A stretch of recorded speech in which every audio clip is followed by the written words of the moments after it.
nganti lingsir sacengele sengene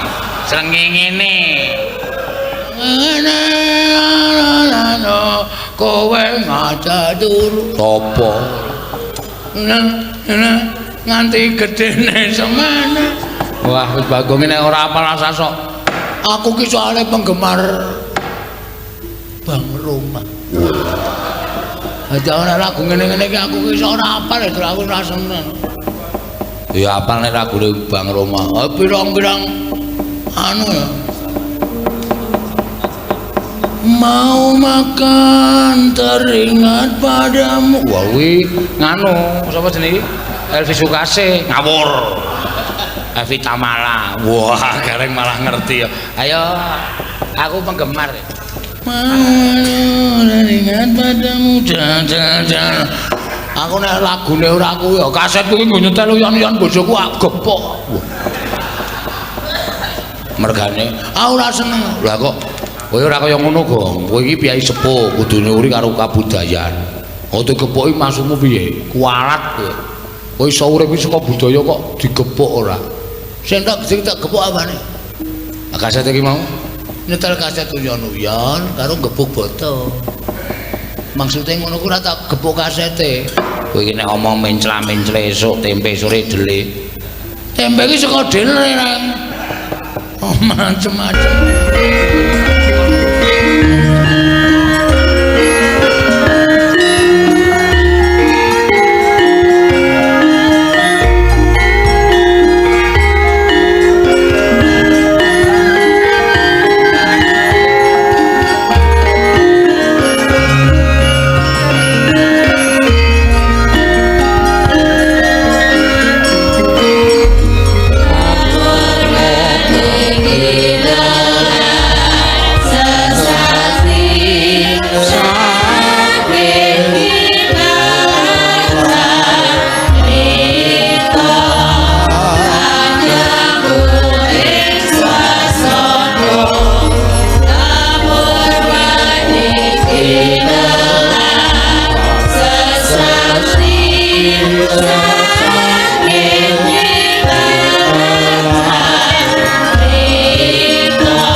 Pati ki senengane mancing bareng ana kanan kaya ngene iki terus piye kanan kaya ngene iki piye iki Bodurno Bapak Durno kula wonten dawuh nggih Radi Majeng nggih ngestaken dawuh sampun mriki kemawon Nun sewu kula tak nyuwun prisa mang cethake ampun mang tutup-tutupi nggih sampeyan mau maring dawuh yen to iki dadi pangayomaning para Pandhawa ingkang bakal iso ngayomi marang para Pandhawa kuwi wujuding Nalendra karo Semar. Nalendra wau sinten? Kula tak takon karo sampean mang cethake. Lek kula midhangetaken sampean Wirabadra kala wau dereng patiya cetha, dereng patiya gamblang. Mula mang cethake Ratu Ireng Cemani wau sinten? Oh, panjenengan kok ya aneh-aneh kok dadak takon barang menika menapa? Kula nuwun sewu ingin dados Nalendra pangayomanipun para Pandhawa menika ora kadang panjenengan piyambak to. Lho, kadang kula sinten? Kula dereng ngertos. Dereng ngertos napa ngapusi? Kula dereng ngertos. Kula dereng ngerti. Ingkang rayi nata Ndarawati. Inggih menika Prabu Bathara Kresna menika dados pangayomanipun para Pandhawa. Inggih, Rana Prabu Kresna lan Semar menika Pandhawa mboten saged dipun pejahi. Mboten saged dipun damel sakit. Pandhawa mboten saged dipun damel lara utawi pecah krana wontenipun Sinuwun Ndarawati lan Semar Badranaya. Ateges panjenenganipun Bapak Durna menika lerekipun Pandhawa iso mati nek ratu karo pamonge mau disingkirke. Ngaten. Nun. Ateges panjenengan gadahi pemanggih Pandhawa iso tekaning mati nek ratu Ireng Cemani karo Semar disingkirke. Ya ngoten lho, Mboten. Nggih. Lah pripun to? Kula salah. Lho nek tak takon. Kresna menika sinten? Kresna menika Ratu Ndarawati. saliyane Ratu Ndrawati Kresna menika kadangipun Setyaki. Saliyane Setyaki Kresna menika sesembanipun Patih Udawa. Pripun das pundi? Aja guyon lho Kang, wis iki didukani kok malah sembrono. Sing dikersake anak Prabu Ngastina menika sampean mang wangsulan sing apik. Sing kula takoke mboten niku, ning Kresna menika sambung rapete apa karo Baladewa? Ah, menika rayi panjenengan. Saniki kula takon karo sampean. Nek sampean duwe adi, monggo adine bakal dikrenah patine. Adine bakal diancam patine. Oh, mesti mawon kula mboten trima. Wong sing arep ngancam patine adi kula menika, wah, upama manungsa pun kula jotosi, kula jejeki nganti ora iso apa-apa. Menika tumrap kula. Lah gene iso omong. Lah nggih. Lah gene sampeyan iso omong. Lho lah nggih iso omong kecilik iso omong lho. Lah kersane pripun to? Samana aja gawe gempung atine Baladewa. Samana aja gawe gempung atine Baladewa. Nek teng mriku wis kebacut nesu, kula ora etung-etung teng niki papan pasewakan teng kula etung-etung teng niki pengundi. Nek sampeyan gawe murine Baladewa ana pendhita gelandang nenggala. Kok ora? Pun kek wangsulan. Sinten sing gelandangan niku, Bapak? Nuwun sewu lho, gelandang nenggala. Oh, kula kinten nek ragune Roma Irama. Gelandang jangan gelandang. Begadang. Pendhita kok kupinge jampeng. Mangendika. Mangendika. Kira-kira sapa sing arep mateni Yai Prabu Kresna? Kira-kira sapa sing arep gawe patine Yai Prabu Kresna? Piyai sepuh sing padha lengkenten iki mang wangsulan. Apa Bawadara dhewe? Apa paman harus ngene? Menapa Yai Prabu Duryudana nek pancen iso gawe cilik loro gedhe tekani pati Yai Prabu Kresna, tak kilani dadane.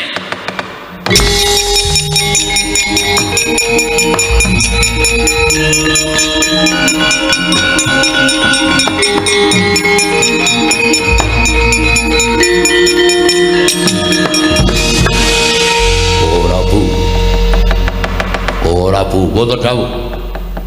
Mriki menika wonten negari Ngastina, sanes wonten negari Mandura. Panjenengan nuwun sewu ngumbar dhateng dedukan wonten ing dadi negari Ngastina. Bawadara wantun matur menika krana kula ingkang paring dawuh, mila menawi paduka mboten trimah bab aturipun Bawa Prembandurna. Sampun ngantos mboten trimah kaliyan Bawadara, ning kula aturi mboten trimah kaliyan Duryudana. Yayi kula mboten wantun, rai mboten wantun sampun ngantos ngumbar pangandikan ing kados mekaten. Menawa kintenipun Bapak Prabu menika kula nuwun sewu gadahi pangwaos tunggal wonten negari Ngastina. Nanging kula mboten mathuk, kula mboten condhong. Lan kula mboten sarujuk menawi Yai Prabu tansah ngrembak dhateng pejahipun para Pandhawa. Nek ora mathuk, ora sarujuk, kenging menapa sampeyan lenggan enak-enak wonten negari Ngastina. Sila tumpang kendangan dengkul. Nek ora cocok, ora mathuk, ora rujuk. Tumrap kula nggo ngapa ngrungokke guneman sing ora mathuk. Oh nggih, nyuwun pamit kula wangsul dhateng Kanjeng.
Astina Maha Prabu Duryudana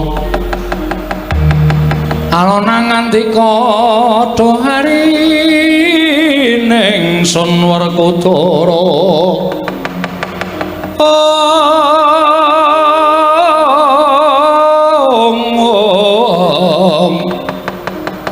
alona ngandika dohari ning Sun Werkudara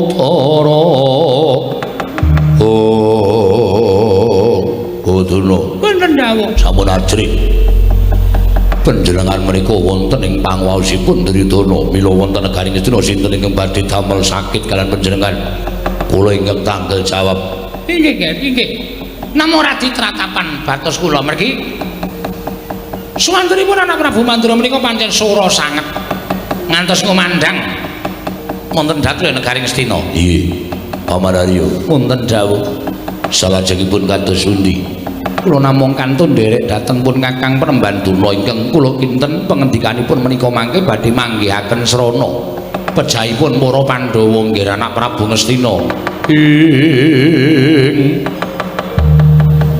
rikat lampahing rata tan Pantara prapteng sukune ngarga iram kang tumingal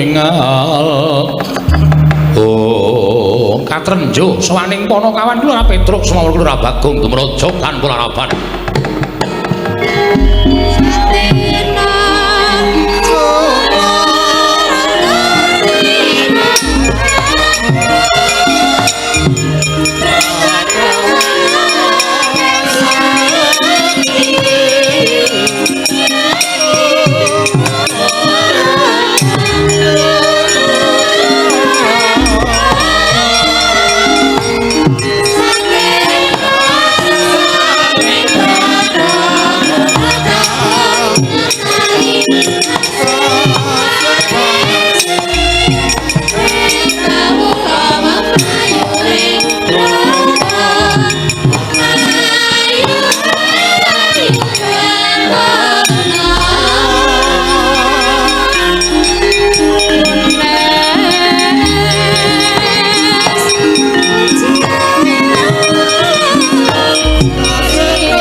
wonten dawuh nggih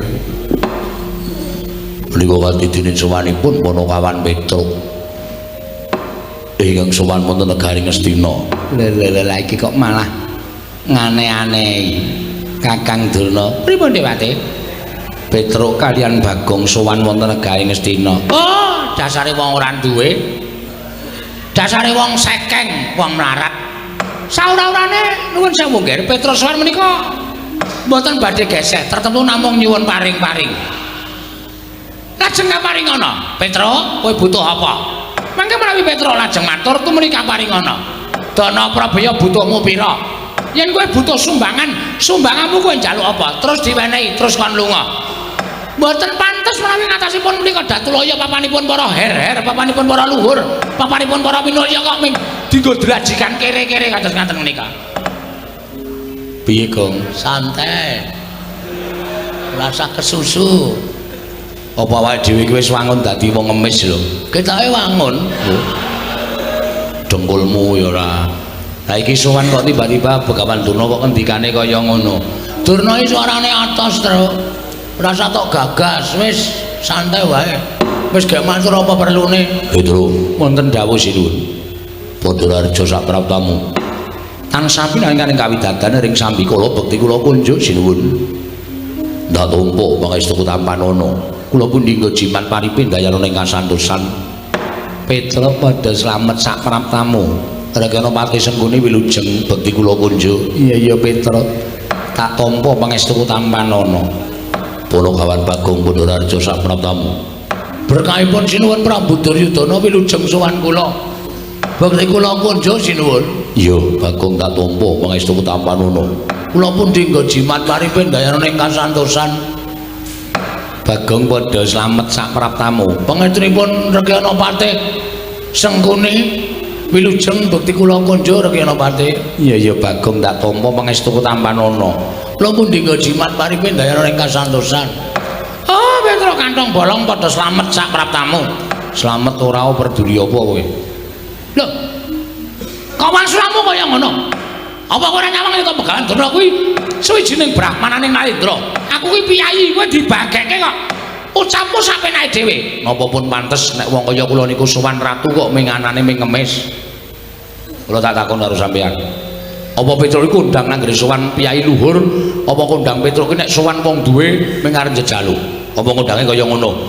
Mestine kaya ngono kuwi. Wong ora duwe ki nek sowan karo wong duwe mesti ming arep jejaluk. Ning Petruk ora kaya ngono kuwi. Alah, ora usah dadak silak karo atimu. Nek pancen arep jaluk-jaluk kok. Nuwun sewu, Mbah. Sampeyan niku senengane ngendhak karo gunaning jalma, senengane sampeyan niku ngidak karo sak pepadane. Kula ora seneng nek carane kaya ngono kuwi. Mula nek sampeyan mbageki kula, nuwun sewu nek kula ora wangsulan mergo sowan kula Petruk niku apik-apik kok teng mriki ming mangsuarani elek. Dadi atine Petruk mangkel karo sampeyan. Lho, nek mangkel arep ngapa kowe? Kowe nek mangkel arep ngapa? Ngono pendhita aplotroke kathoke tenan lho. Truk, sing sabar. Aku ora ngomong to. Biasane sing ora sabar iki aku ning aku saiki sabar. Oh, kok iso sabar? Mangan ayam goreng. Oh ayo. Aku saiki wis iso sabar. Ditampa Pangestunipun Pandharna wilujeng bekti kula kunjuk. tak apa, pangestu tamanana. Nggih. Rada mangkel sajake. Bagong Pandhararja. Pangestunipun Begawan Durna Sang Maha Pandhita wilujeng bekti kula kunjuk Penemban. Oh iya tak tampa. Pangestu tamanana. Lah kaya ngene iki lho. Wong ora tau segetan aten, ora tau neson.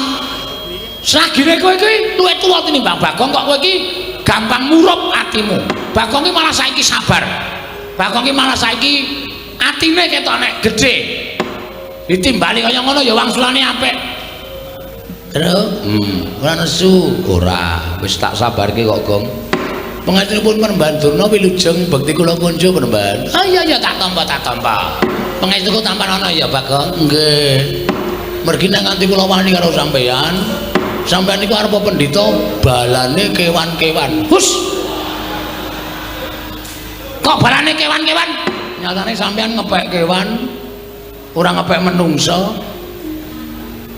Loh, iki ketoke alus ning saya atos iki.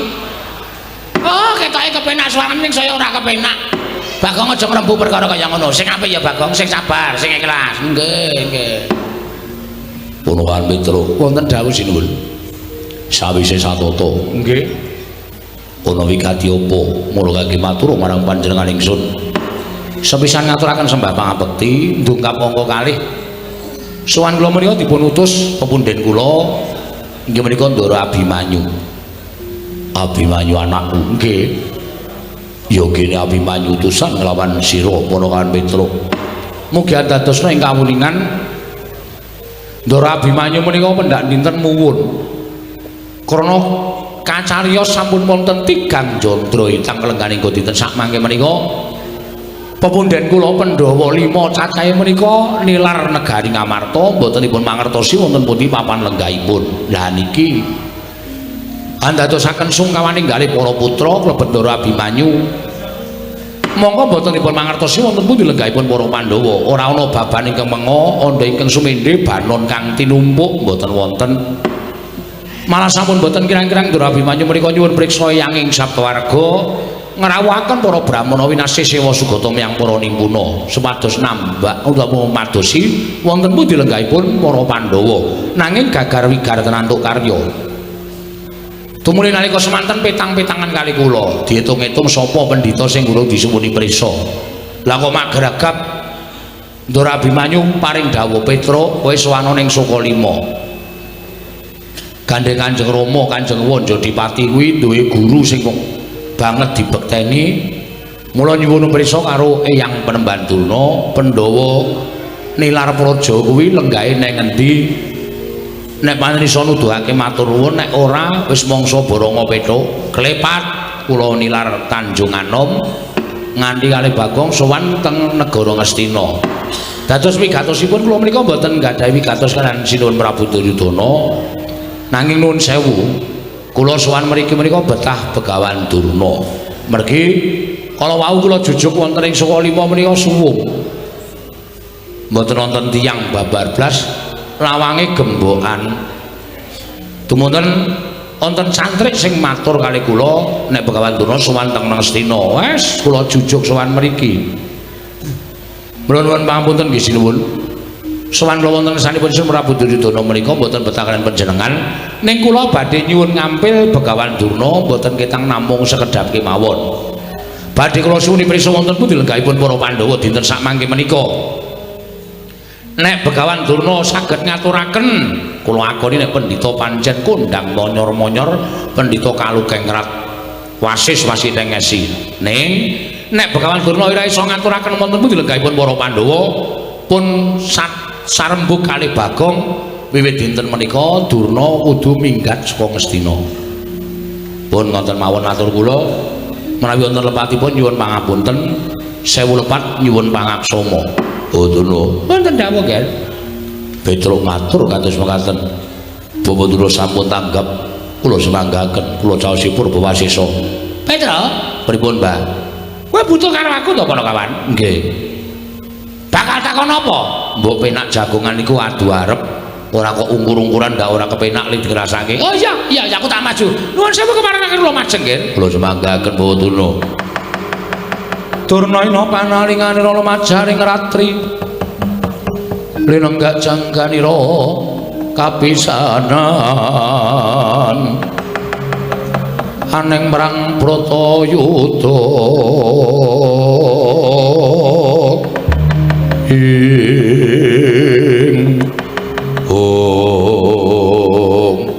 Petruk, pripun, Mbah? Kowe butuh takon karo aku? Nggih. Takon apa? Kacariyos Pandhawa menika sampun 3 candra nilar negari Ngamarta. Dadosaken susah penggalipun Ndara Abimanyu, kula nyuwun dawuh. Menawi Penemban Durna menika pandhita ingkang pinter saestu lan nerta sadurunge winarah, kula ajeng nyuwun priksa. Pandhawa niku lenggahi teng pundi saniki tasih sugeng napa sampun boten wonten Bapak Penemban Durna utawa Eyang Penemban Durna kula aturi paring dawuh simbah pendhita kula aturi paring dawuh Pandhawa saniki teng pundi nek pun keteta keterangane ajeng kula jujuk papan lenggahi para Pandhawa ajeng kula jak bali teng negara Ngamarta kula kanthi kondur wonten negari Ngamarta kandhak plekunduk swalu gembol sumarante hawala Petruk pripun wis pirang-pirang dina iki tak arep-arep kok ora ana wong takon tentang Pandhawa. Lah kok dadi kowe tekono ing kene? Kowe takon Pandhawa lungane menyang endi? Kepasang Yogya katuju ing nginu. Aku nek kowe takon karo Begawan Durna, kuwi wis pas, kuwi wis mathok, kuwi wis dadi niatku bakal nuduhake menyang endi dununge para Pandhawa. Alhamdulillah, Gong. Begawan Durna ngerti. Pandhawa lenggahe endi? Heeh. Wis gak ditakoni ae gak dijuk. Pandhawa gejak kondur terus. Nek kira-kira Begawan Durna ngapusi, ora usah melu-melu wak pacule sirahe engko. Kok njuruk tegel pacule semen. Lah piye nek pendhita apus-apus sih arep ngopo? Urip ya mung ngapusi kono kene. Allah modar malah wis ora kokean ngomongan. Sabar ya Bagong, sabar. Pacule urung ana. Ha mengko aku gawa. Aku dadi sak kepenamu kowe. Teng pundi? Petro. Nun. Kok sik aku tak takon karo kowe. Dasarmu apa nek aku ora ngerti kok kowe arep nundung karo Begawan Durna? Durna kon minggat saka negara Ngastina kuwi dasarmu apa? Kowe iki mung gedibal. Kowe iki mung ponokawan kok melungake brahmana kaya aku. Dhuwur derajatku nek negara Ngastina, dhuwur derajate sampeyan nang negara Ngastina ning sampeyan ora duwe hak kewajiban tumrap negara Ngastina. Lho, kok iso kaya kandha kaya mangkono? Lah nggih. Dasarmu apa? Dasar kula melu duweni negara Ngastina. Sina Prabu Duryudana menika mung ratu wakil. Niku ora duwe hak tumrap negara Ngastina. Sing duwe hak tumrap negara Ngastina menika para Pandhawa. Monggo Pandhawa niku momongan kula. Tur upama ditelusur babakan sejarah. Petruk niku ngewangi udak-udak. Petruk niku ngewangi gotong semen mikul wedi jaman bangun negara Ngastina. Mula nek kula niku nundung sapa wae teng saking negara Ngastina sing ora duwe hak tumrap kewajiban negara Ngastina kula sah ento. Ngoten. Kaya sampeyan niku nek Ngastina dilenggahi pendhita sing ora ana nyatane sing putih ming serban karo ketune ning atine kuning jerone ndok bosok kula ora trima. Lho wong sampeyan minggat sing mriki. Ha to, Gong? Cocok. Ora minggat yo gajuli ya, Tru. Sabar, Gong. Aku sabar kok, Tru. Ya. Ora sak gampang nesu ora. Maton to dasar kula.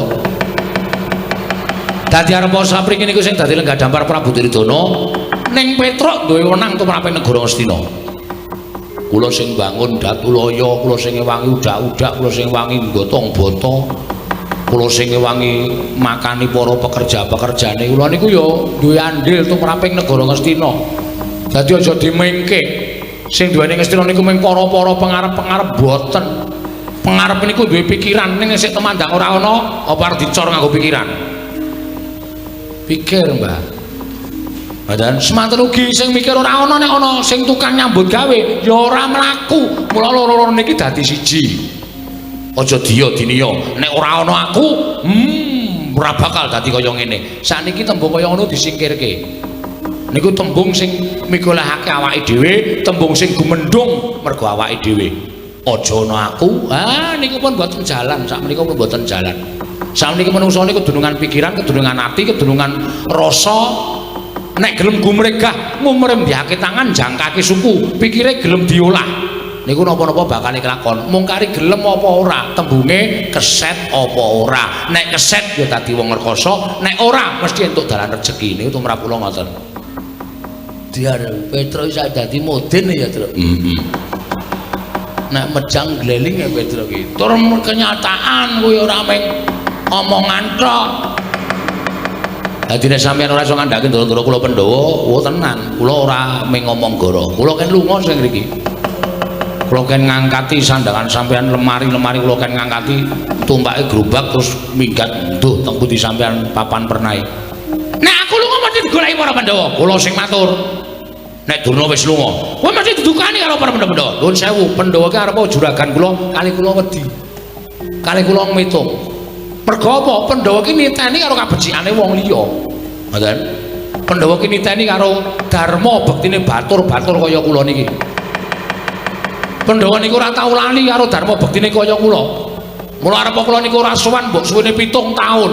Nek kula tiba-tiba sowan ten negara Ngamarta, dirangkul karo para Pandhawa. Petruk tanpa kowe aku ora iso kaya ngene. Petruk tanpa kowe Pandhawa ora kaya ngene kahanane. Niku lho apik-apike bebudene para Pandhawa. Mongko wong kaya ngoten niku angel, golek-golekane angel.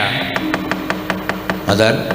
Dadi kula suwun sampeyan niku nek umpama dadi piyayi ya ngelinga karo labuhane para kawula-kawula, ngelinga karo labuhane karo wong-wong cilik. Nggih, aja sak kepenake dhewe. Ngoten. Petro, nun.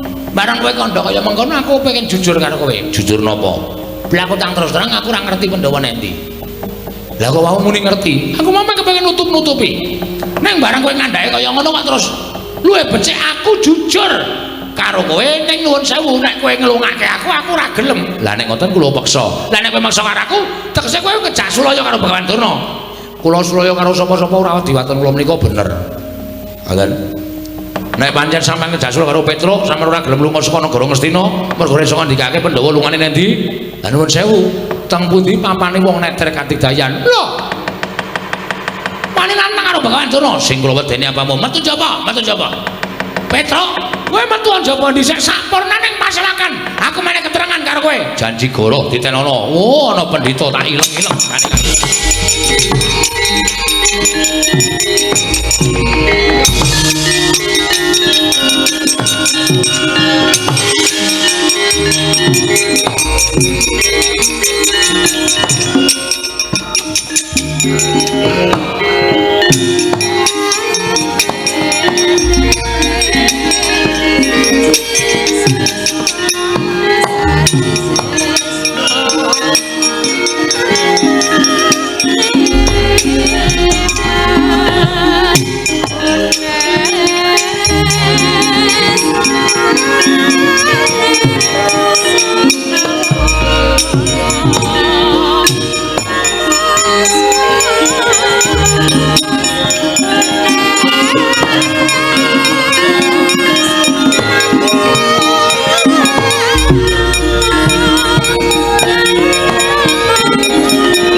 sahabat kula sempat kriwikan dadi kerojokan keguyon dadi tangisan.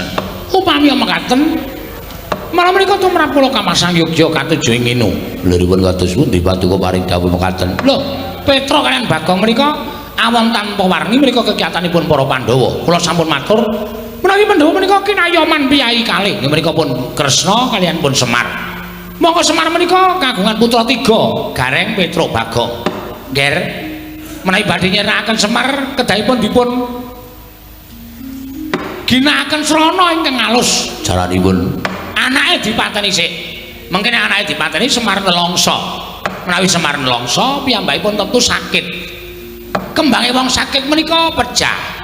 Semar pecah kantun mejahi Natandrawati, Natandra mati kantun mejahi para Pandhawa. Lho, menapa mboten jenius? Sampeyan iki ngomonge kok kaya sak kepenake dhewe lho. Menika ngaten ya Adipati? nggih, Paman Arya. Wonten dawuh Ketapne para Sata Kurawa. Petruk dibondo tangane kerincung sikile. Gedene pateni nek negara Ngastina. Lah rak malah goleke gawean to Kakang Dena. Sago napa mboten? Sago, sago. Nek sago diketapke, kuwi nggih ngestaken dawuh. Dinten semenika pasewakan kula bibaraken Surtayu wonten timbalan ngadhawuh sinuwun budal kang padha sibung sun kundur kedaton kula nun paramadal pasilan sing ati-ati aja kaya bocah cilik Dimas Surtayu kaya wis ora ana dawuh maneh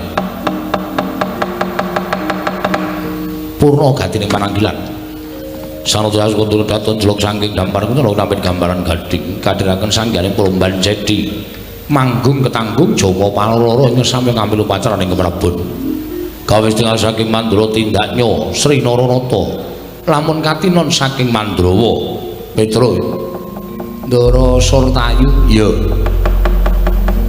enten apa Gusti kula entosi Didi Kurawa sing kula tenteni sanes para Sata Kurawa ning Begawan Durna sing kula suwuni priksa teng pundi lenggahing pundhing kula Pandhawa ingkang sampun sawetawis wekdal nilar praja Ngamarta. Petro nun Blokasuta wae Begawan Durna bapa Penemban Durna ora priksa menyang ndi lenggahing para Pandhawa. Mulih kowe takon karo bapa Penemban Durna, aku sing bakal meni mangsulan karo kowe. Lajenenganipun sinuwun utawa Penemban Durna pun tetela wis cetha nek ora ngerti.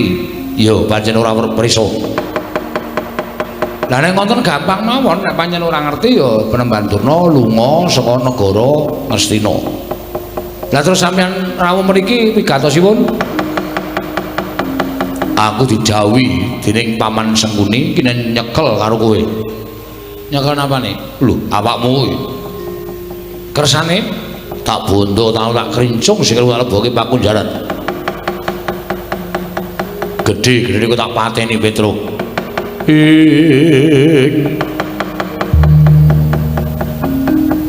Kagat risang kapirang uri nangkul kinempet kempit dosa ngreknaning bawana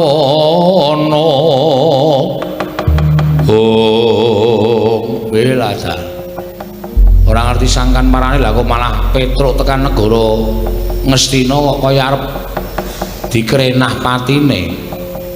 Mula ora usah dadak kowe bangga, ora usah dadak kowe selak.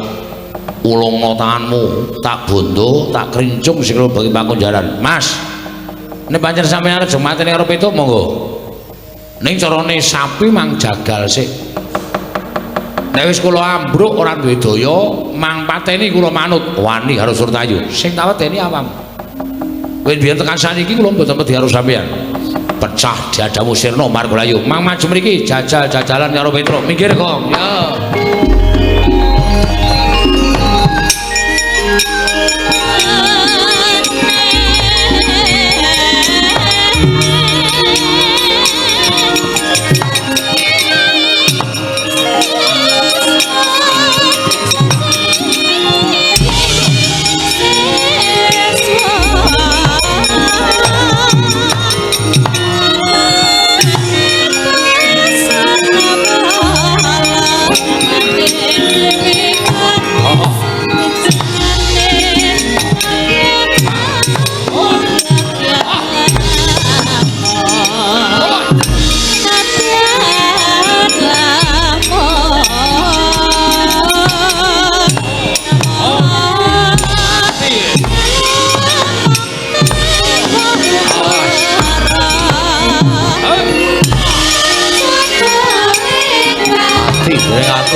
jajalan Petruk ngobrak-abrik para Sata Kurawa iki malah sing ketok Bagong.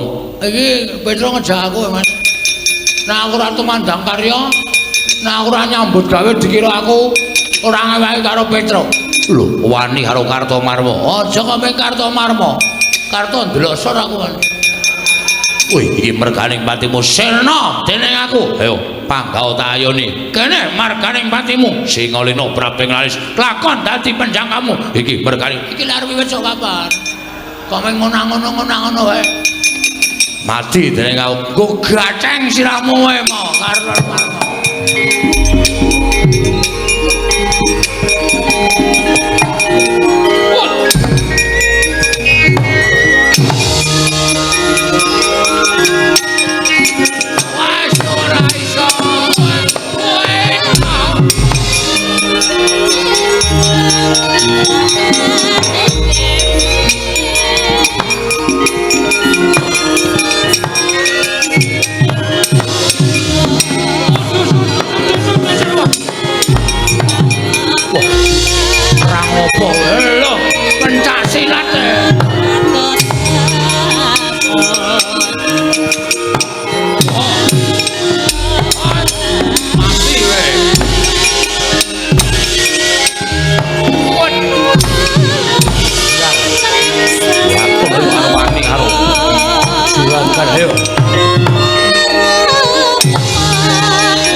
Gong.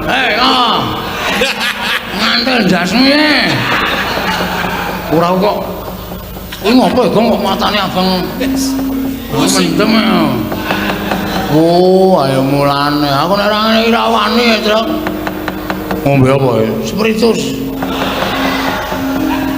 Wis ana saiki ora ana golek minuman ora ana.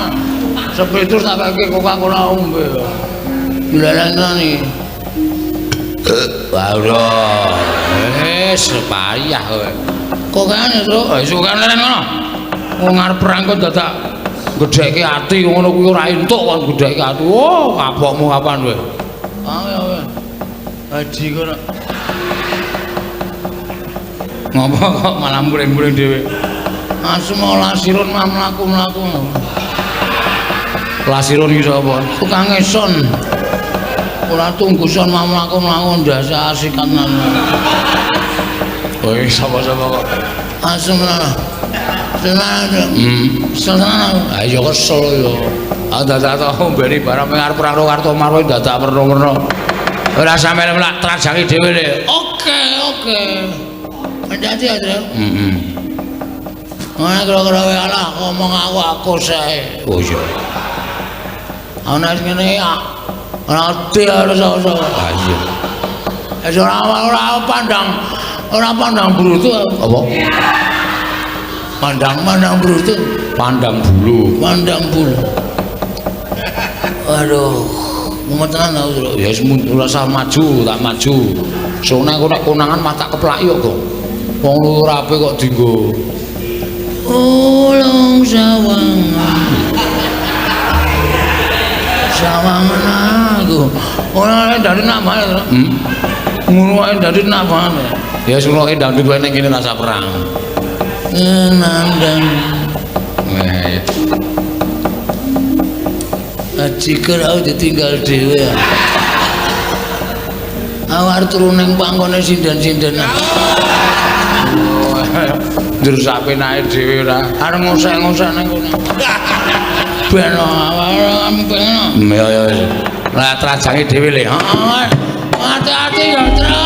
Ya.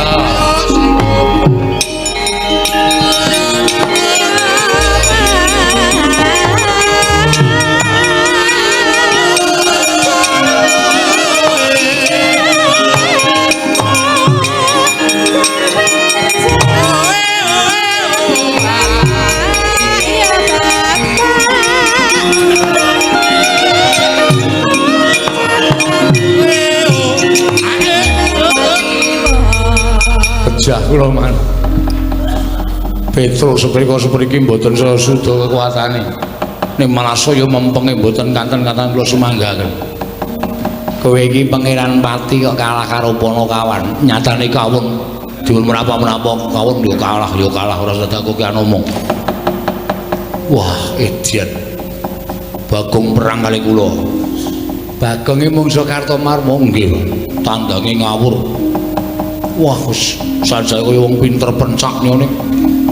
Wah, wis rusuk kula mboten wantun musuh Bagong kula semanggaken. Jengklit barang sapenake dhewe. Lah dalala sapa sing urung maju iki sing arep maju? Swatama wonten dawuh. Maju le, nggih mistaken dawuh Petruk. Mboten manut lan kula ajar, wis sakarepmu pateni ya kena. Iya.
Arep menang karo Kartomarma menang karo Raden Surtayu musuh Swatama entuk musuh kowe ayo walesan Petruk kowe diantemi kok meneng wae mlirik matamu kowe menungso apa kowe panjenengan apa lah kok dadi kowe meneng wae ayo Gage ayo walesan kowe ngece arep kowe ngino arep dume tak antem ora apa-apa matamu mlirik anggemu aku iki anak pendhita kowe mung anak batur diantem kok ora apa-apa malah mencicil mripate anggemu ayo kowe malah suaraku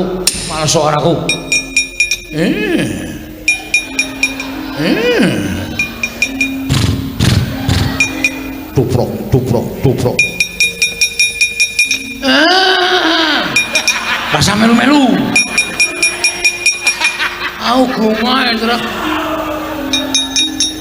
sok melu-melu togong lare.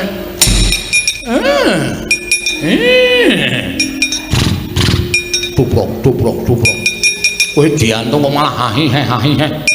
Kowe malso kowe. Malso. Tuprok. Kowe anggap apa kowe? Ora sembrono ya ngono. Aku ki anak pendhita nek kok dadi koyo diantem kok ingahi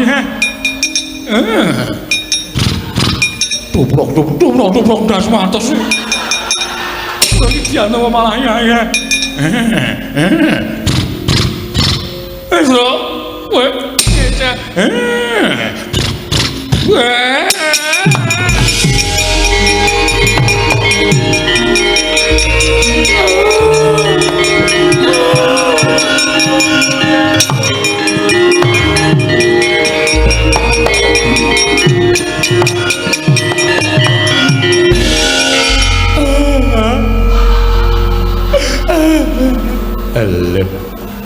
iki ngapa iki prajurit maju ora katon tatu kok mundur nangis man ngapa ati kula sakit man gara kenapa manah kula sakit Petruk kula jotosi lah iya aku ya weruh nggih man Petruk kula antemi sak manut karo karep kula sak mempeng-mempeng kula. Kula kan males ora gelem males ning matane mejejel. Bareng gelem males niku mboten ngantem. Piye? Ngenten iki, Man. Terus cangkeme ngaten iki. Terus iki tuprok. Wonten niku, Man. Niku bola-bali niku suwe-suwe tak rasake ati kula saya lara. Saya lara terus kula nangis. Adik anakku ngger satama. Pulo-pulo bejamu dadi 20. Mula ya Petruk ki ngerti sejarahmu. Dikon bales ora bales ning malah ngono kuwi. Niku artine napa, Mas? Teng ati kula kok lara banget. Kuwi tegese Petruk ki ngece karo kowe. Lho, ngece bab napa? Ngece nek kowe kuwi anak jaran. Paman ampun slometan. Kula niki anak pendhita, ibu kula widodari. Widodari ning keleke papat. Kok keleke papat? Sikile papat. Mbokmu kuwi jaran. Man. Ngono patih tak jotosi tenan. Ibu kula niku widodari. Widodari ning biyen jaran. Jaman di ngono bapakmu kuwi wujude jaran. Napa nggih? Beda mengi ya. Mula kowe sikilmu duwe tlacak kaya ngono, rambutmu kaya suri merga kowe patutan karo jaran. Aja kuwatir iki dilongkas ana Bupati Kap. Kowe melu ora? Bupati Kap nopo? Lho balapan jaran. Kowe ra ya iso mlayu to engko paman wong tuwa tak ajar to. Lara atiku. Monggo Kanjeng Rama niku crita kali kula nek bojone niku garwane niku ibu kula niku widodari. Widodari ning doyan suket ateges jaran. Ejan. Biyen ning lakoni pripun nggih Man? Lah ya mbok. Aku ya ora ngerti kaya. Wong bapakmu ki nglijike ra jamak-jamak. Napa riyen niku dereng ngenten wong ya nah. Ning bapakmu ki mbok menawa pas bingung. Usah-usah nglakon. Lara ati. Dene ning pertapan kondange pendhita garwane widodari. Jebul ping tukang narik andong. Ayo kuwi. Bahas apa iki? Bahas apa? Mboten bahas napa-napa mung genahke kok. Sampeyan niku wong tuwa napa bocah? Sampeyan niku wong tuwa napa bocah? Lah nggih wong tuwa semene bocah entek-entekke kempongan. Ngerti sotoma niku bocah ora ngerti ora dunung omang dunung-dunungke. Ngerti sotoma niku ora weruh karo kanan senatane kok mang weruh-weruhke. Sampeyan seneng nek kula kepirangan? Ha. Sampeyan bunga nek kula isin. Iya. Oh, entah-entah patih sengkuni. Ngerti kancane wirang malah dipirang-pirangke, malah digejek-gejekke. Petruk kantong bolong. Kowe aja ngino araku. Aja ngecek karo sotoma. Ayo. Begawan Durna tandingan legane atiku. Ah, kok iso menang karo Begawan Durna? Bumi langit tangkep Petra kandang bolong. Kuprok, kuprok, kuprok, kuprok.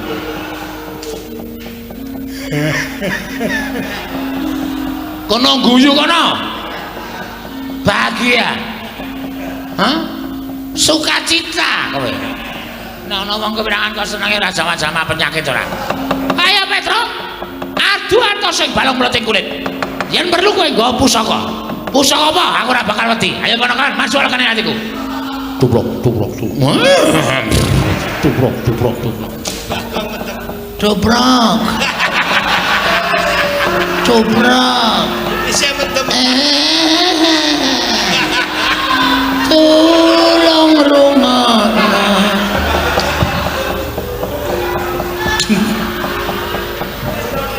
Wong mumet sirahe kok ya dadak melu ngece. Oh, pancen penyakit kabeh.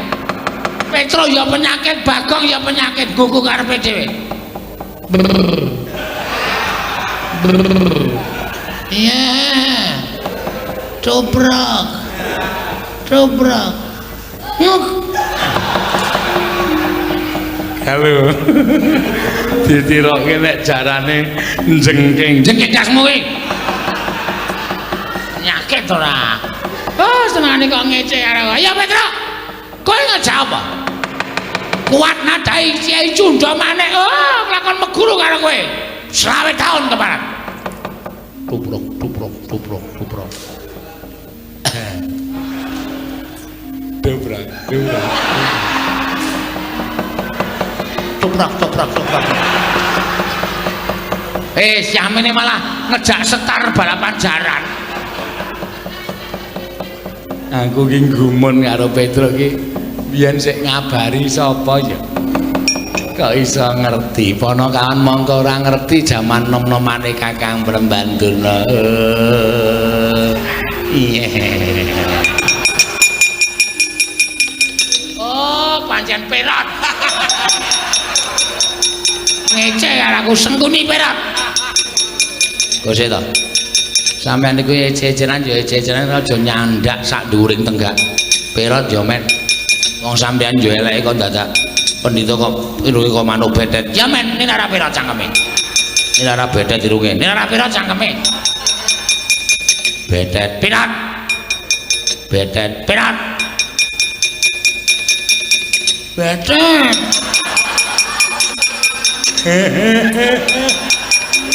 Bagong tak linggis ndase tenan kok.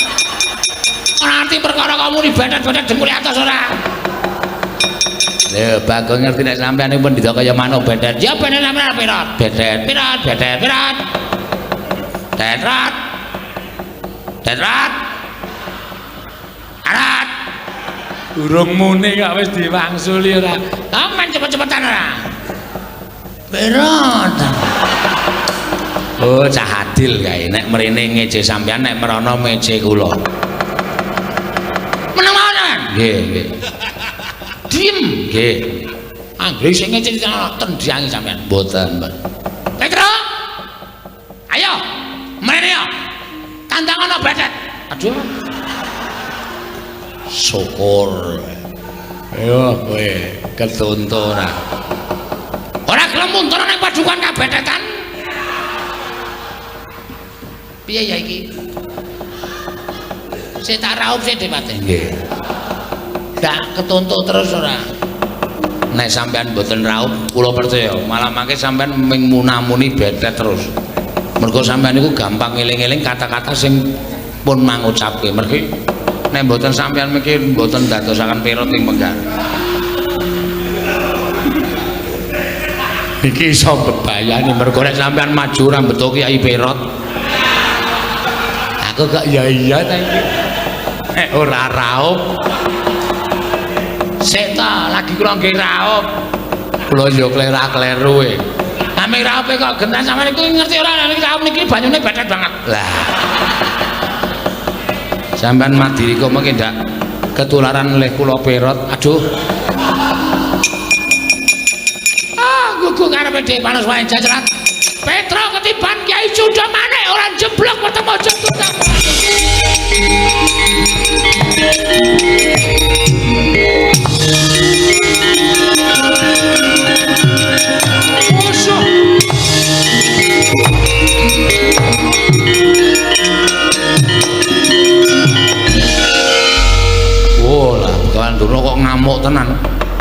nggawa cundha manik muruk mubiar kaya ngono kae gong le mlayu le mulih ayo mati mengarane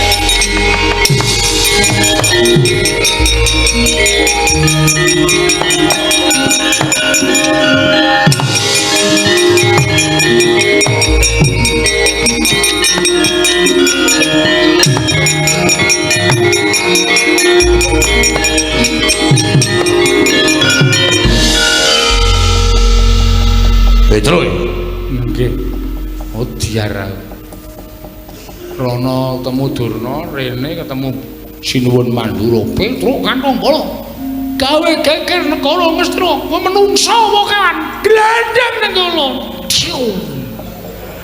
kelungkung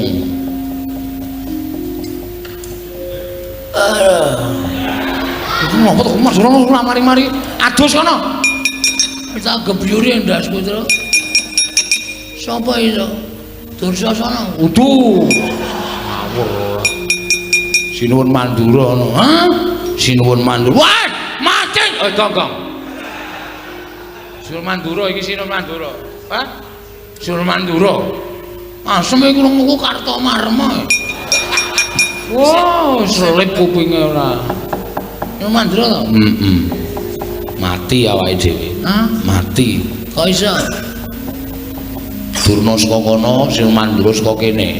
Kono cundha manik kene Nenggala. Waduh. Iya, Tra. Ayo sembuh. Pasrah wae.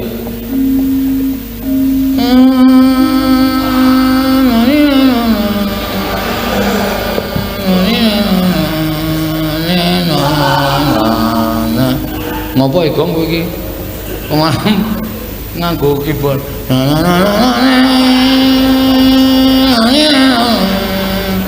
Kuwi lagu apa kuwi? Ratapan anak tiru. Sedih ta, Tra? Iki nggo ngiringi awake dhewe modar. Oh. Betapa mujur nasibku. Malang, aku seneng mujur. Malang ya ora kena. Ampe nek mujur.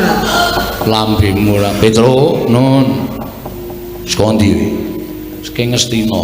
Lho, ngopo Ngastina? Diutus Ndara Abimanyu. Abimanyu aku ngutus karo kowe. Nggih.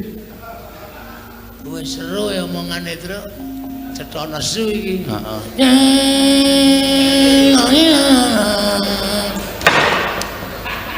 Dupandasmu kowe. Anggrana sedhi anane ana. Tulung sawangan. Kudu kuwi. Iki pantai layar. Aku lagi nyiptake bedayane ora iso rampung tak. Tak pentasi ya terus. Iya. Ngomong Ngastina.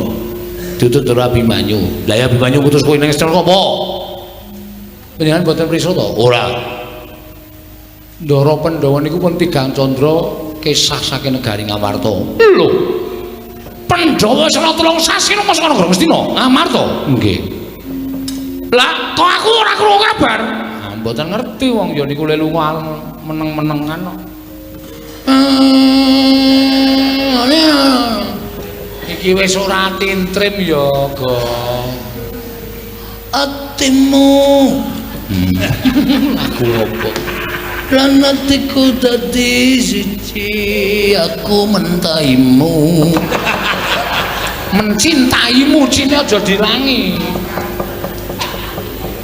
Blok ora.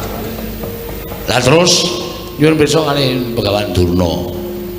Lah ya terus Ditut Ndara Abimanyu kok nyuwun Begawan Durna Pandhawa teng pundi ning Begawan Durna mboten saged paring wangsulan. Malah kula dikeroyok Kurawa. Lho, malah kowe dikeroyok Kurawa? Nggih. Lah terus dadi perang. Ning sepira to banggane para Kurawa? Nyatane kula ya iso menang. Lah kok kowe iso menang kok mlayu-mlayu ki opo? Begawan Durna sajake ajeng mentala kali kula sinuwun. Mentala piye? Begawan Durna mentala kali kula dheweke nggawa cundha manik.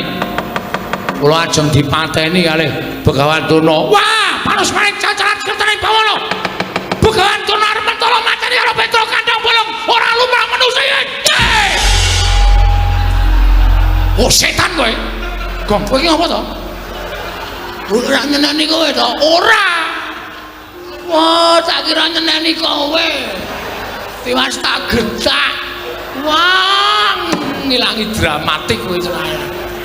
Bagong ngopo? Panjenengan nusun-nusun dikira ndukani kula, kali Bagong digetak. Wo, lah ngempatke karo lafale. Ora wete karo kalimate keparat. Nggih. Lah terus pripun? Minggir Petro. Cundha maneh mungsuhe Nenggala. Lah rame iki.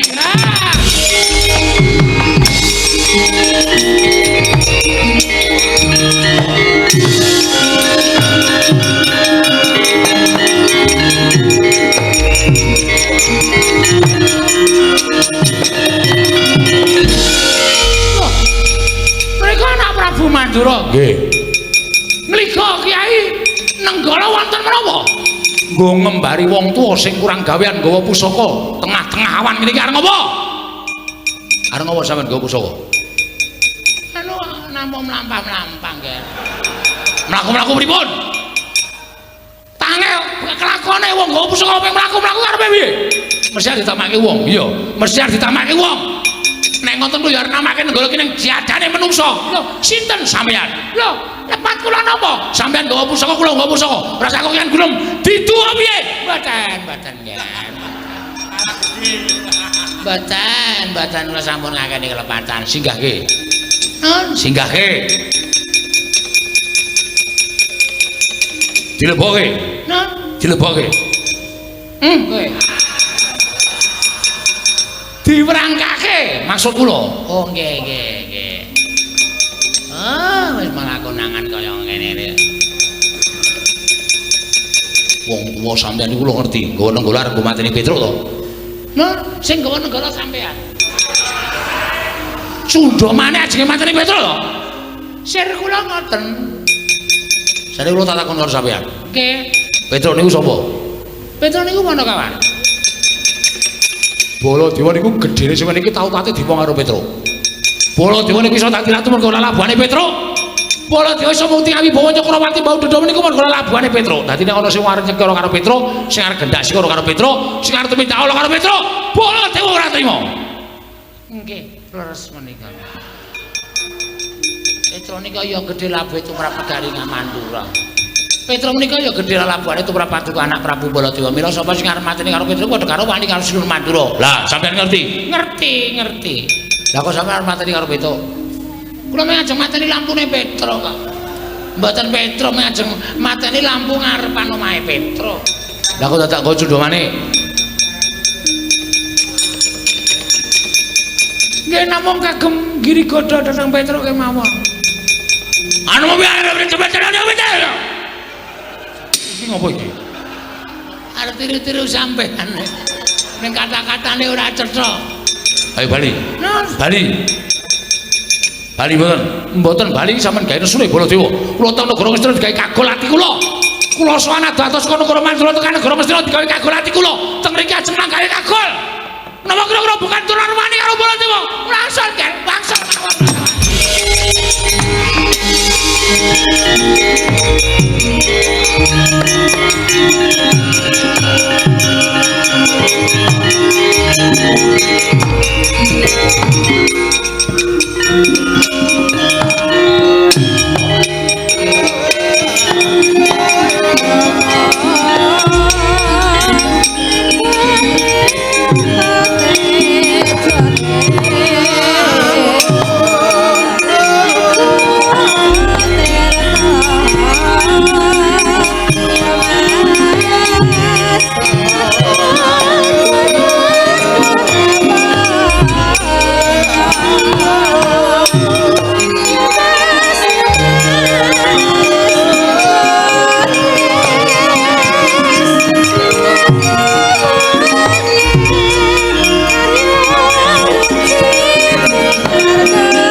Saiki kowe bali, nggih.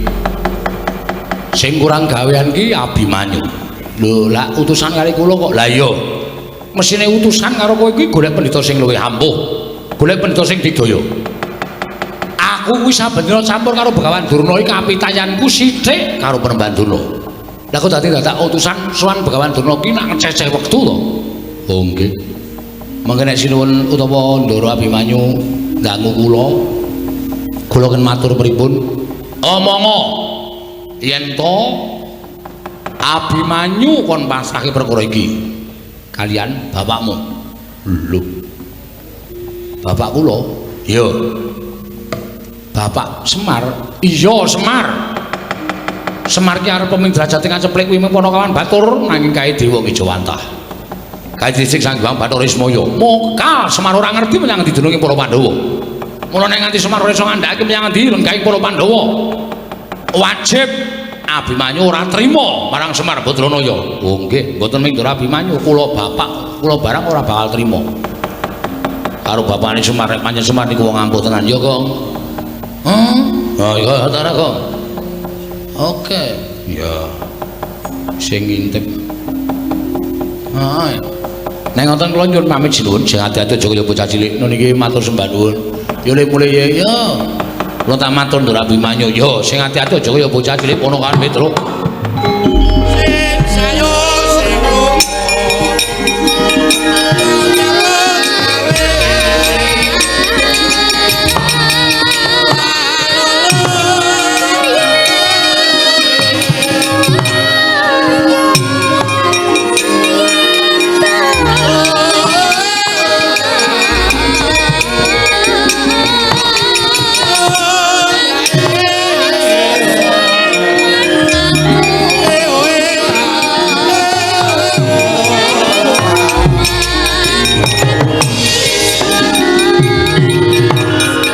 Sritina ning pasewakan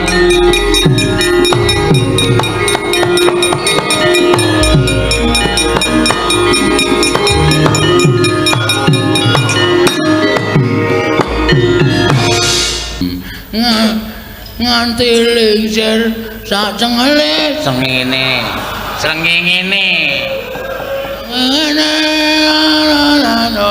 kowe ngacatur sapa nganti gedene semene. Wah, wis Bagong nek ora apal asal sok. Aku ki soalé penggemar Bang Roma. Aja ana lagu ngene-ngene ki aku ki ora apal lho, aku ora seneng. Ya apal nek lagune Bang Roma. Pirang-pirang anu ya. Mau makan teringat padamu. Wah kuwi nganu sapa jenenge? Elvi Sukase ngawur.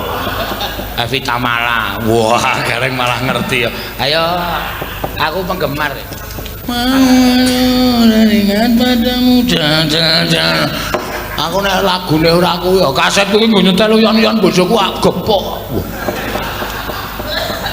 Mergane, aku ora seneng. Lah kok kowe ora kaya ngono, Gong. Kowe iki piyai sepuh, kudu nyuri karo kabudayan. Oto gepoki maksudmu piye? Kualat kowe.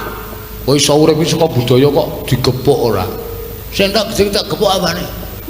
Lah kaset iki mau nyetel kaset uyon-uyon karo gepuk boto. Maksude ngono ku ora tak gepuk kasete. Kowe iki nek omong mencla-mencle esuk tempe sore dele. Tempe iki saka dele Rang. Oh, macem-macem ora. Siwo Semar. Kula Ndara. Katon Petruk lawan Bagong musuhan. Sumenewa sawetara aku tak ndangu lawan suwaning Petruk apa dene Bagong. Menika langkung prayogi, Gus. Sumangga kula aturi enggal maring pangandikan kelawan ingkang abdipun Petruk kaliyan Bagong. Iya, Siwa Semar. Ponokawan Petruk kula wonten dawuh Den Murajaba matura kepiye nggonira ing ndak utus kaya sowan marang negara Ngastina nyuwun priksa kelawan bapa Penemban ya Hyang Penemban Durna menggah menyangen dilenggahing para Pandhawa nggone ninggal Praja Ngamarta Ponokawan sewu kalapantanipun ing abdi Tadawadana nalika semanten sampun sowan wonten Garing Ngastina menapa dipun ngendikaken Ndara Abimanyu sampun laturaken kalian pun Begawan Durna. Nanging nuwun sewu. Kula nampi dawuhipun Sri Prabu Baladewa, Petro rumangsaku sing kurang gawean kuwi Abimanyu. Nuwun sewu lho menika kula nirakaken mengdanipun Ndara Mandura. Iya ngono kawan. Aku wae sing srawung sambendina karo Begawan Durna ki kapitayanku mung sithik. Lah kok dadi Abimanyu kok dadak utusan karo kowe supaya nyuwun priksa karo Begawan Durna. Lah mbok nek nganti Durna ngerti tugelen gurune Baladewa. Malah janjane ndaramu Abimanyu kae iki jane ngadhep wong pinter ning sing ora ketok pinter, wong wasis sing api-api bodho. Sopo ngono kawan, mboten sanes dawuh namung bapak. Bapak menika sing Sanghyang Bathara Ismaya, bapak menika Dewa Ngejawantah ngendhalipun Sinuwun Mandura. Bapak tertentu pono wonten pundi lenggahipun para punden Pandhawa. Malah Ndara Baladewa paring dawuh, kowe matur karo ndaramu Abimanyu, Tru. Kon masrahke perkara iki marang Semar. Nek Semar ora saguh, nek Semar ora iso ngaturake menyang dilenggahi para Pandhawa, kowe ning Mandura omong aku, bapakmu tak ajari. Ngoten niku Gus Ndara Abimanyu. Miat kangening kalangguan aklar pandan moncar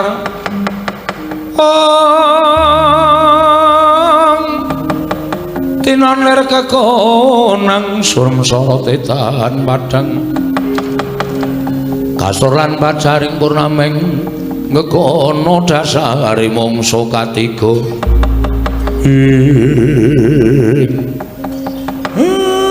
nuwun sewu Den.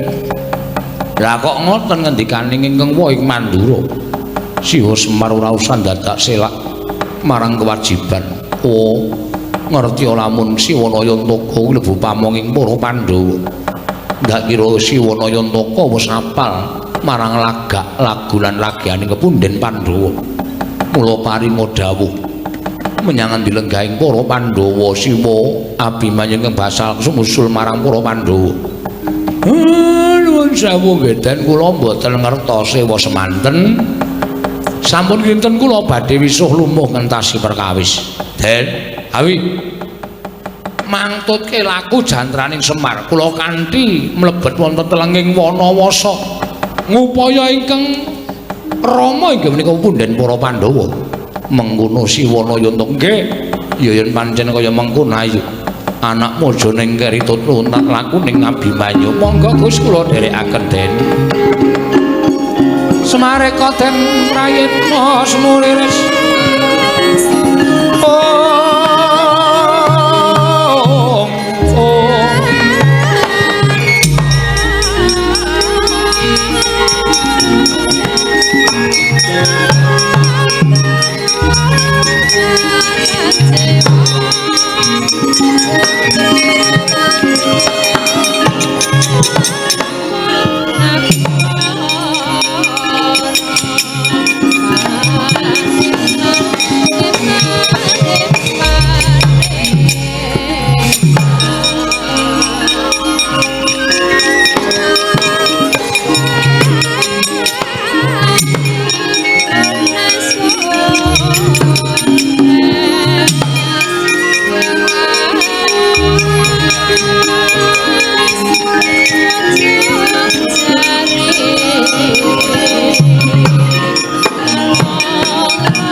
Meranos mubang wangarono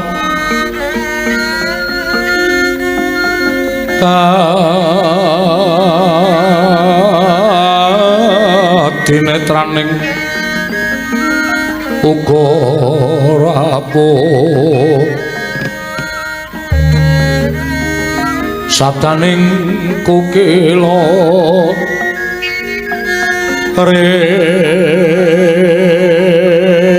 kanikara sakatar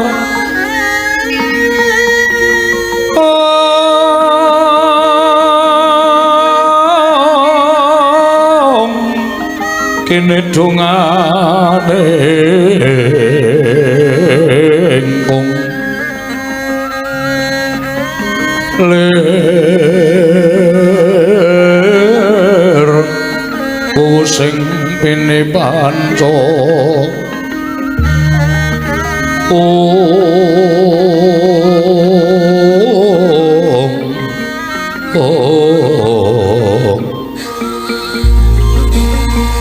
papatoking hayam mono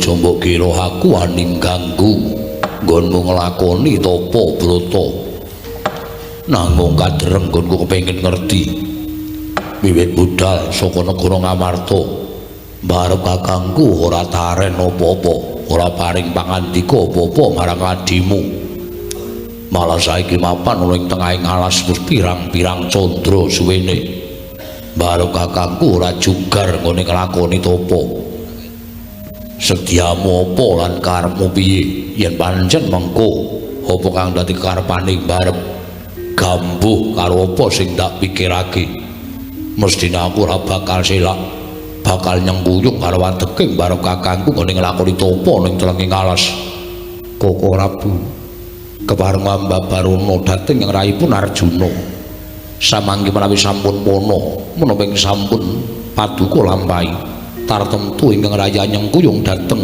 kersa paduka Kanjeng Koko Prabu. Nun sawu Koko Prabu kepareng kula semadhong dawuh ingkang rayi. Nggih Koko Prabu. Menapa to ingkang ginayu dening paduka Kanjeng Koko Prabu teka paduka ngawon nglampahi tapa wonten telenging wana Pringgalaya mriki? Barep kakangku. Ndak suwun jugalo sawetara nggonmu nglakoni tapa. Paringa pangedhawuh karo adi-adimu. Aja kaya ngono. Aja kesuwen ninggal marang kewajiban karalindran mundhak tetel kapercayane kawula marang barep kakangku ayo yen pancen barep kakangku kersa maring dawuh aku ngaturake panuwun lah yen barep kakangku ora kersa maring dawuh wah ndaluk ngapura yen aku kudu bali marang Praja Ngamarta netepi marang kewajibaning kasatriyan barep kakangku sarating mandam sumala madangi jroning masarean ngenangi wadana katon remu-remu kalingan ngangrengeng sang diamanang gong sumungkem guling ing dara Arjuna wonten timbalan kembar wonten dawuh Prabu wonten dawuh pun kakang nyuwun mangapura ingkang gedhe ya Yayi dene pun kakang ora paring dawuh kelawan siadi ngerti lamun pun kakang nampa sasmitaning Jawata yen nadyan durung pana apa ta ingkang sinasmitake dening para Jawata. Nanging gandhengipun Kakang wis nampa sasmita tegesipun Kakang kudu nglakoni sasmita ingkang wis pinaringake marang Puntadewa. Nalika semana Puntadewa didhawuhi supaya mapan ana ing wana Pringgalaya. Mangsa semedi nglakoni tapa brata. Munggo apa ta keparinging Jawata pun Kakang dhewe durung bisa gagapi marang keparinging dewa ingkang paring sasmita kelawan pun Kakang Dimas. Gunjang ganjing langit kelap-lapaton lerengin sanging risang mawe gandrung ing dereng ngantos pariposami Balacana kasaru saking katebian kapireng penangising peksi Dara ingkang ngarujit penggaling Sang Puntadewa. Nalika semanten tuku mulat lenggahing Sang Puntadewa siga niyup saking dirgantara ponang peksi Dara wau.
Gunjang ganjing langit kelap-lapaton lerengin sanging risang mawe gandrung Werkudara.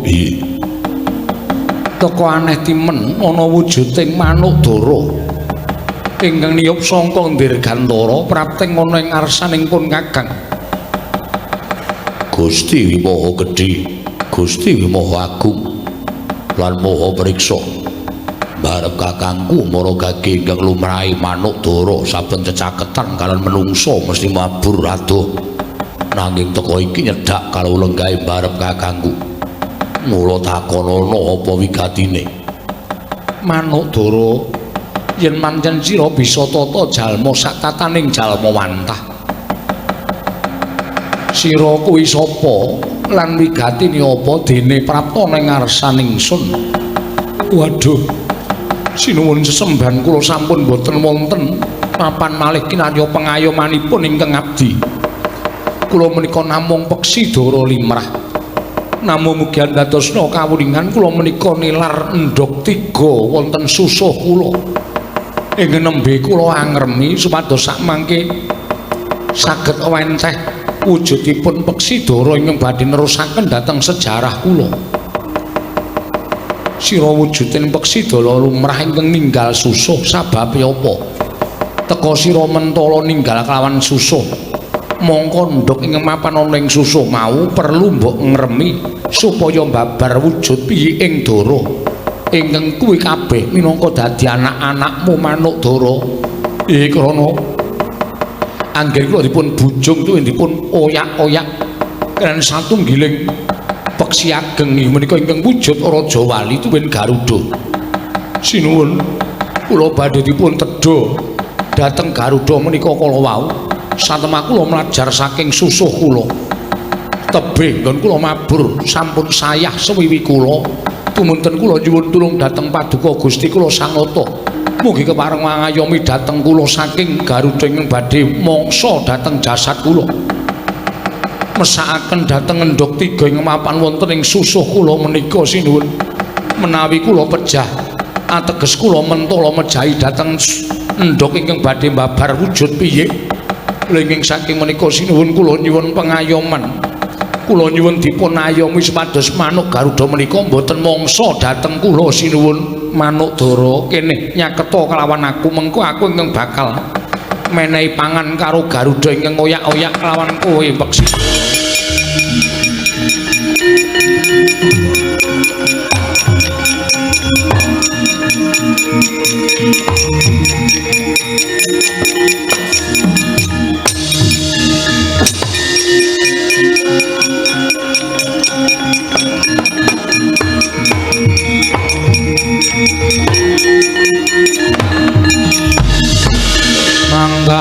samudra sesumbar lindhu bumi gunjing kumaludha guntur ketup ing manuk dara wonten dawuh sinuhun apa iki aran Garuda ingkang mata-mata kelawan sira inggih menika ingkang badhe mangsa dhateng jasad kula Garuda sira kuwi wujuding manuk ingkang gedhe nanging sabab apa sira teka ora ngayomi marang wujuding manuk dara ingkang luwih cilik tinimbang Garuda malah kowe bakal mangsa marang manuk dara nuwun sewu sinuwun menika sampun dados kodrating gesang manuk dara menika kedah dados mangsa kula apa kowe ora mesakake manuk dara lagi ngremi ndok cacah telu ing susuhe kudu mati dadi mangsanmu ateges kowe uga mentala mateni marang anake manuk dara ingkang isih wujud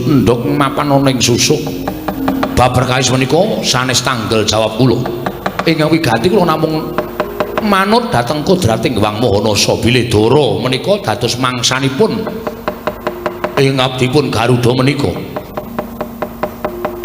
mula kang sangka kuwi aku nyuwun kelawan sira golek manuk liyane sak liyane manuk dara iki merga iki sing duwe kewajiban kudu neteskake endhog ing mapan ana ing susuh sampun boten saged yen to ora bisa saiki kowe nyuwuna marang Puntadewa nyuwuna marang aku sira njaluk ijol manuk apa mengko aku ingkang bakal golekake waton aja manuk dara iki mesakake manuk Garuda mboten kedah dara menika ing dados mangsa kula lah banjur karepmu piye paduka sinten aku Nalindra Ngamarta Prabu Puntadewa walah dalah nyuwun pangapunten Gusti najan kula wujudipun Garuda parandene kula menika mangertos bilih Prabu Puntadewa nika Nalindra ingkang lila lair terus ing batin panjenengan Nalindra ingkang tansah bebantu dhateng sak papadaning titah kula saged nglenggana bilih paduka ngayomi dhateng manuk dara menika nanging kula nuwun sewu jejering Nalindra kedah madheg wonten ing adil lan bebener sampun ngantos awrat ingkang sesisih tegesipun ngawrataken manuk dara nanging entengaken dhateng kula semantrugi ngawrataken dhateng kula nanging entengaken dhateng manuk dara sedaya kedah sak traju lan sak bobot ya pancen kuwi ingkang bakal ndak lakoni mara saiki coba sira njaluk ijol apa sinuwun menawi adilipun panjenengan sampun paring panggesangan dhateng manuk dara mila kula nyuwun dagingipun dara ingkang badhe kula mangsa menika kedah dipun lintoni dhateng dagingipun Nalindra Ngamarta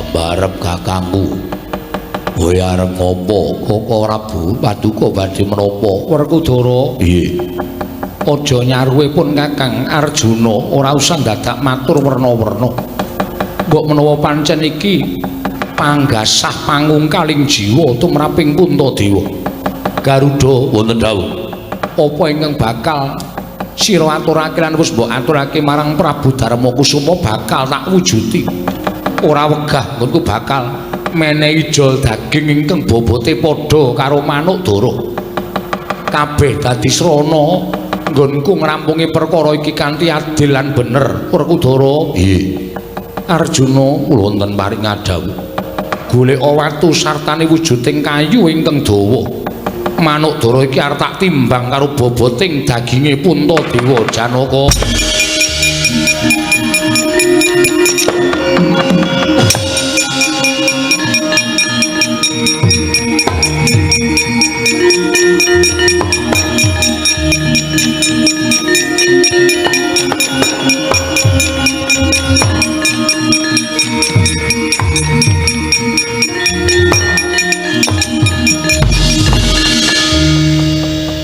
manuk dara wis mapan ana ing pepucuking kayu ingkang wis tinumpangake ana ing watu ingkang gedhe Garuda wonten dawuh Muga kowe neksenana yen to nganti abot sisih sarta ora adil nggonku nraju kelawan daginging Puntadewa lan daginging Manukdara.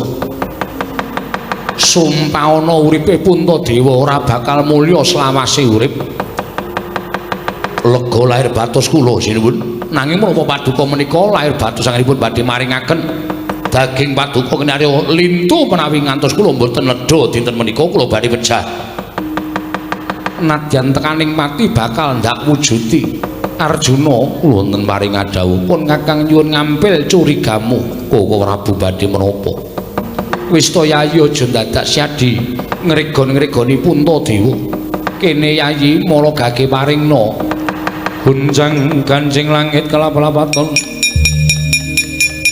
Lergin sanging risang mawe gandrung ing Manuk Garuda wonten dawuh mara gage wis padakno ora bakal laku wegah nglakoni perkara iki mbok menawa kanthi kaya mengkene memungsuanmu lawan Manukdara bisa rukun kowe bisa golek pangan liyane Manukdara ingkang dadi mangsanmu yata laruta saking godha sang Kurakala yen namutusa sang Sri nyandak ukiraning curiga nengke sang Puntadewa nalika semanten ing pangajap supados tumindak adil lawan Manuk Garuda buah Manukdara ingkang sakmangke Garuda diamangsa dhateng wujuding Manukdara tinumpangake wonten ing sela wujuding kajeng ingkang saged kinarya nimbang awrating Manukdara lawan daginging sang Prabu Puntadewa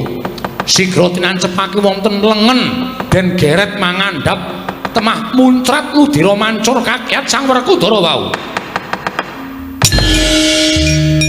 Oh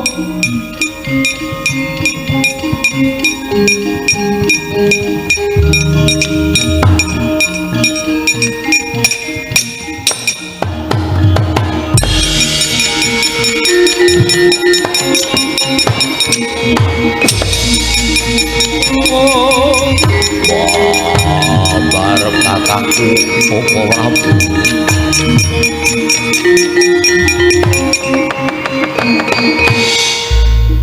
Dres kang ponang ludira metes wonten ing siti madaning Bandala parandene datan ngraos sakit sang Puntadewa sigra nyandak lerepaning daging ingkang pus bineset dening sang Puntadewa tinumpangaken wonten ing kajeng ingkang riyaya tetimbang barandring mangke tasih ketingal awrat Manukdara sigra datan wigih ringa-ringa nyandak curiga den beset asta ingkang sisih kiwa mengandhap ngantos dumugi tlapakan katon malerah astaning sang Puntadewa wau.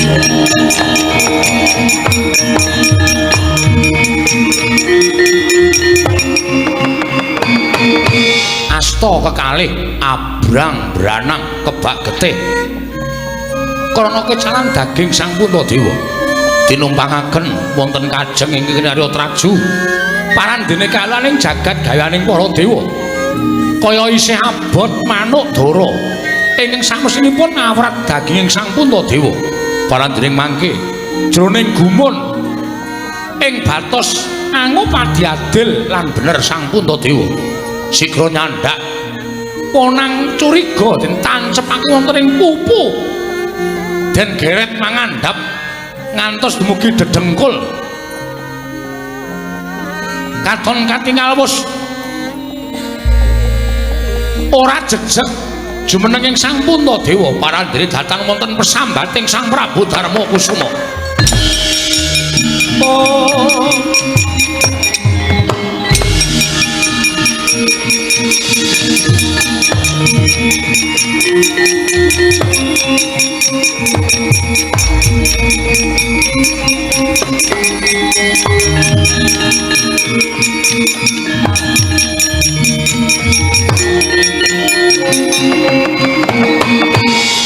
kiwa tengen bos bemeset dening Sampuntadewa.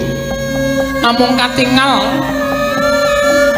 inggih menika wujuding suku ingkang abrit krana kebaan getih. Balandring samangke tasih ketingal awrat manuk dara kaliyan daginging Sang Puntadewa. Saya datan kuwasa Sang Werkudara. Wah, barep eling. Wah, aja mati mergo kowe ngeboti nyawane manuk dara. Kok Prabu kula nyuwun wangsul curiga. Kok Prabu mugi kula panturi maringaken. Wah, barep aja edan. Pantok puntaning tekad Sang Puntadewa. Asta suku parandering mangke tasih awrat manuk dara sigra nyandak curiga den tancepake wonten ing padharan sumembur punang ludira dawah kalenggak sirna margalayu Sang Darma Kusuma wau. Oh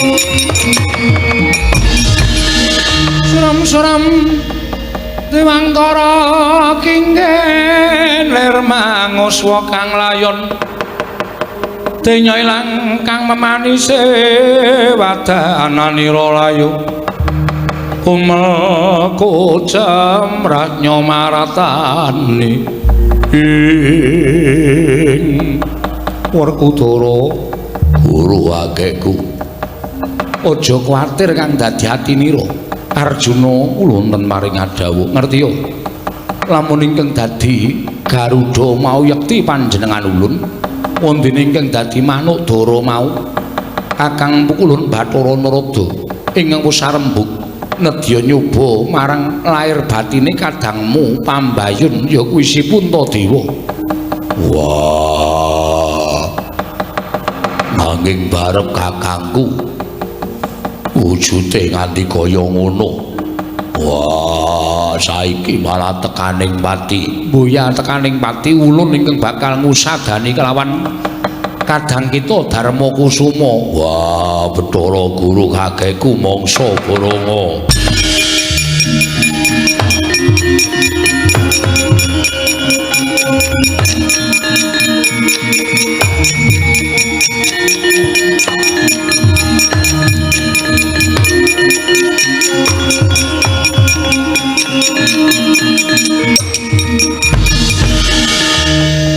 Sembah bekti kula kunjuk Pukulun Puntadewa boya ana titah ingkang penggalihe ngungkuli kelawan kita kulub wayah ulun Darma Kusuma sayekti netepi kelawan kondang ngumandanging Nalindra Ngamarta ingkang lila lair lan batine lila lawan pati mungkin arya mbebantu marang sak pepadaning urip mula ora jeneng aneh lamun sira tinengeran kang ludira seta Pukulun sedaya namung nindakaken jejering kewajiban ingkang wayah minangka dados titahing Bathara. Wah, dalah kok dadi kaya ngono. Ora ana manungsa apik-apike bebudane ngukuri si Puntadewa mula ora jeneng aneh. Yen to jenenge Puntadewa, Punta kuwi luhur, dewa kuwi wis ngarani keluhurane wae ngungkuli para Jawata. Mula kang sangka kuwi nggih apa ing kita lakoni jroning wana Pringgalaya sayekti anggaduh kanugrahan sira ulun paringi priksa lamun sejatine Jawata bakal matedhakake wahyu ingkang wiraran wahyu Pura Kencana apa ta werdine ya mung jeneng kita ingkang bisa mangun sawijining negara sasat kaya dene Pura Kencana. Pura kuwi papan, Kencana kuwi tembung ingkang sarwa becik. Mula Ngamarta diasta dening Puntadewa tanpa beda kaya dene wujuding Pura Kencana, papan ingkang kebak kanikmatan, karukunan, sarta kebak rasa ayem tentrem ora ana regejegan kabeh mau merga saka panguwasa kita kula Puntadewa lan perbawaning Wayu Pura Kencana mara gage tampan ana nggih Darma Kusuma.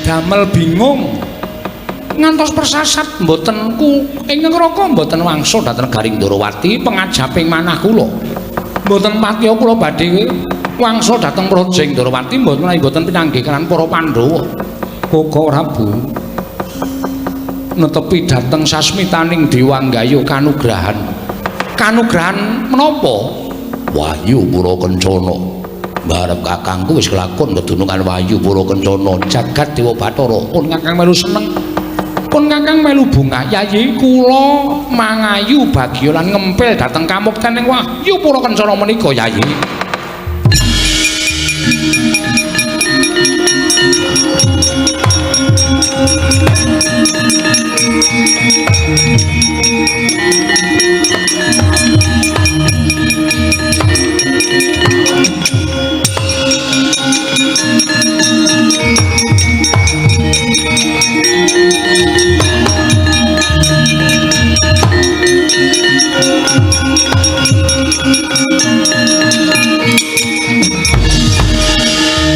Prabu boten minten paduka Prabu lenggah wonten ing mriki Rama Kyai Jodhiwati Abimanyu ya Abimanyu anakku nggih Abimanyu ngantos bingung para kawula dinten sak mangke kula dherekaken kundur wonten negari Ngamarta iya nggih cah bagus apan wis paripurna gegayuhane wong tuamu nggone gayuh kanugrahan lah rak tenan to pendak-pendak tindak mesti gayuh kanugrahan. Lah iya, apa ya tro wayune tro ambuh.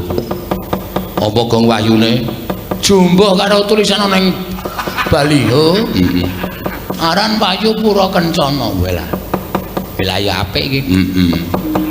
Nderek mangayu bagya ndara, nderek mangayu bagya, nderek mangayu bagya. Muga-muga Pura Kencana ndayanana marang negara Ngamarta. Tansah dadi negara ingkang dadi punjer-punjering negara sarta kebaking katentreman kebaking karukunan manunggal tetunggalan nyawiji padha njunjung marang derajating Praja Ngamarta Kakang Semar kula nekseni Ndara